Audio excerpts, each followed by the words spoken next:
Hi, it's Margo DeGange here, and I wanted to talk to you for a few minutes about the 5 P's of marketing. If you've been to college, or if you paid attention in high school even, or if you've studied success in marketing and business, you've probably run across this thing called the 5 P's of marketing.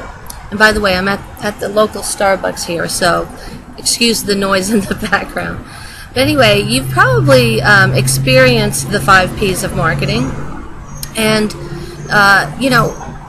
they include things like product, price, place, promotion, and people. There used to be the 4 P's of marketing, which was just product, price, place, and promotion, but the 5th P is often added on by marketing experts to talk about relationships and things like that.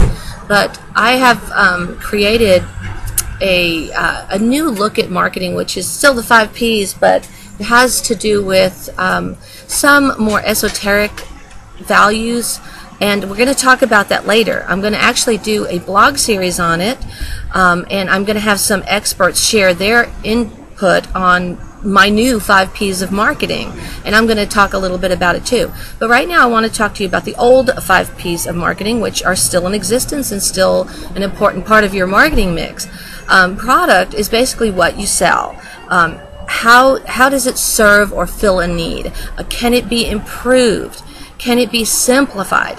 Does it provide value, such as ease of use or time savings or less stress or health benefits? It has to have a benefit, a real value, so that people will exchange dollars for it.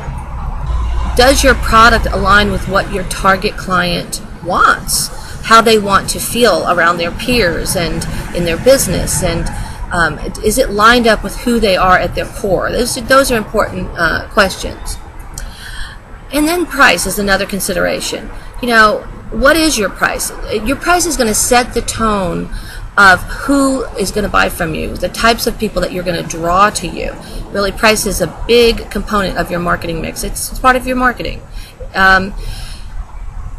Are you reaching out to the affluent? Are you reaching out to the mega affluent? Or are you trying to reach out to the common man? So you have to make sure all of your marketing materials, your marketing messages align with your price.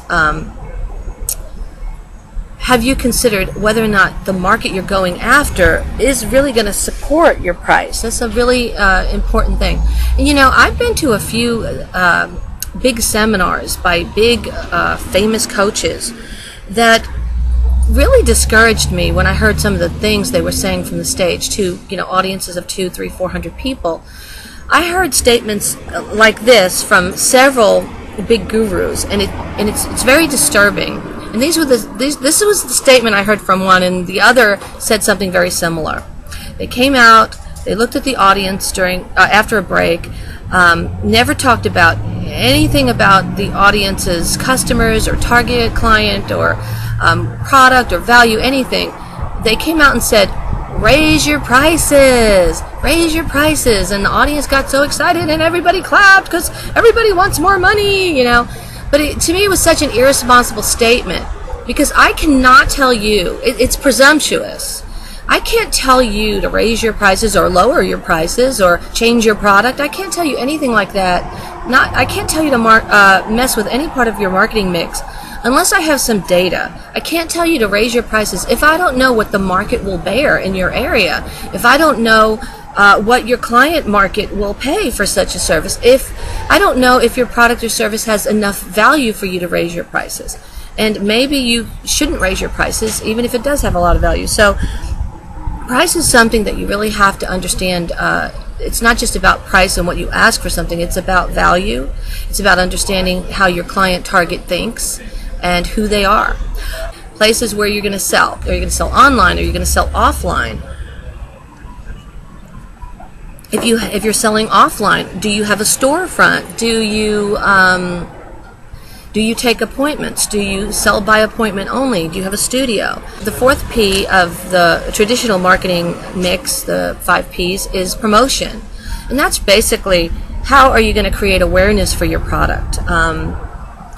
How are you going to get the word out? How are you going to create a sales force that's free, that doesn't charge you to get the word out for you. So this is promotion. What are you going to do? How are you going to market it? What are your strategies? What are your tactics? What are you going to do? What are the activities you're going to do to get your product out there and make sales?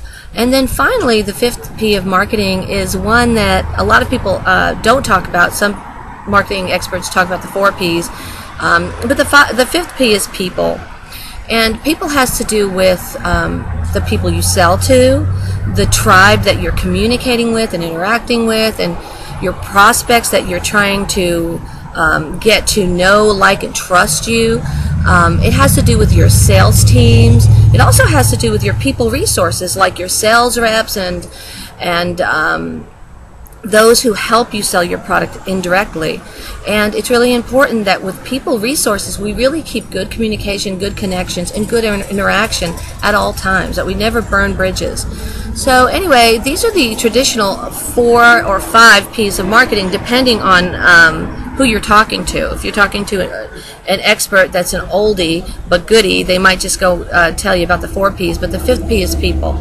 So there you go. Product, price, place, promotion, and then the 5th, people. So I want you to stay tuned, because I want to talk to you in a little bit about my new 5 Ps of marketing, and I want you to stay tuned on Mondays for the next few weeks, because I'm going to be doing a joint blog post with some other experts, getting their intake on my new 5 Ps of marketing. So stay tuned, and we'll talk to you real soon. Bye-bye.